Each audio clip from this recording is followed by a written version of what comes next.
The Harm I've Done, a short, scary story. Written by Stories from the Attic. Narrated by Robin Mcconnell. The first time I took revenge on Malcolm Peters, I have to admit, I regretted it. Not that he didn't deserve it, you understand.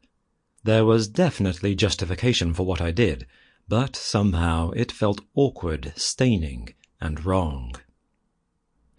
It wasn't even really about him, or any concern for how my actions would have affected him. Rather, it was more about me, the way that taking those actions made me feel. That first time, the pleasure in revenge was momentary, and pretty soon I began to feel regret at having debased myself, allowing myself to be dragged down to that level. There had been enough of that sort of thing in our family already. The second time, the final time, I felt no remorse. What happened, happened. Nothing can be done about it now, and of course there is no way to prove that I or Chaco had anything to do with it. I first met Peters in the summer, and under the most unglamorous of circumstances. Taking the job at the burger joint hadn't really been a choice, but a necessity. It's funny, but even now I remember, as a kid, visiting the place and watching the staff. Teenagers sprinting from one task to another whilst disgruntled customers on the other side of the counter screamed at them. I remember thinking that I would hate to do that job, to spend my days caked in grease and sweat, a speckling of tiny fat burns lining my forearms from where the burgers or the fryers had spat and seared the skin. I remember thinking that I would hate to be forced by the requirements of my job to take that abuse from customers. To turn back to their foul-mouthed tirades at the close of an 8-hour shift and smile falsely, wishing my tormentor a nice day and wishing him to come again, even though I really wish they'd never visit again in their life. Even as a child, I recognized hard work and understood injustice. What I did not have a firm grip on was economics, and how in years to come a lack of funds would force me to don one of those hideous uniforms and learn to smile politely whilst also biting my tongue. They say that money is the root of all evil. If that were really true, then my mother and I would be saints by now, as we spent most of my childhood in appalling poverty.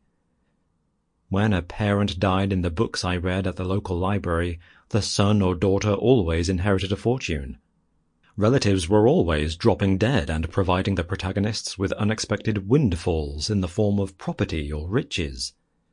All of my grandparents and uncles were back in the old country, so there was no prospect of that for me, and when my father died, all he left us was debt. Debt that was to be paid to some deeply shady characters. The first time they beat me, in an attempt to prompt my mother into paying, I was 14, and I didn't understand it. I understood the pain, all right. I was in bed for a week afterwards, nursing a broken wrist, cracked ribs, and severe cuts and bruises. What I didn't understand was how she could give them what she didn't have. How could they expect her to? Why was she responsible for the debts my father had amassed? It didn't seem fair, because it wasn't. On top of the physical pain of the whole thing, there was the worry. Worry that it might happen again, that next time they might not stop at a beating, or worse, that it might not be me who was the victim. When they finished beating me that time, when I was lying curled in the fetal position on the sidewalk, a shrill voice from somewhere above told me that I should consider myself lucky. That usually Marco got one of his workers to do this sort of stuff, and that I was privileged to have received the beating from him personally. I was not grateful, particularly as it was a service I was expected to pay for. For taking the trouble to kick me senseless personally, Marco added 10% to our debt. My mother and I never discussed the things she had to do to get that money, though we both know what they were. All I can say is that by the time my wounds had healed, my mother had a lot of new bruises and wounds, some visible, some not.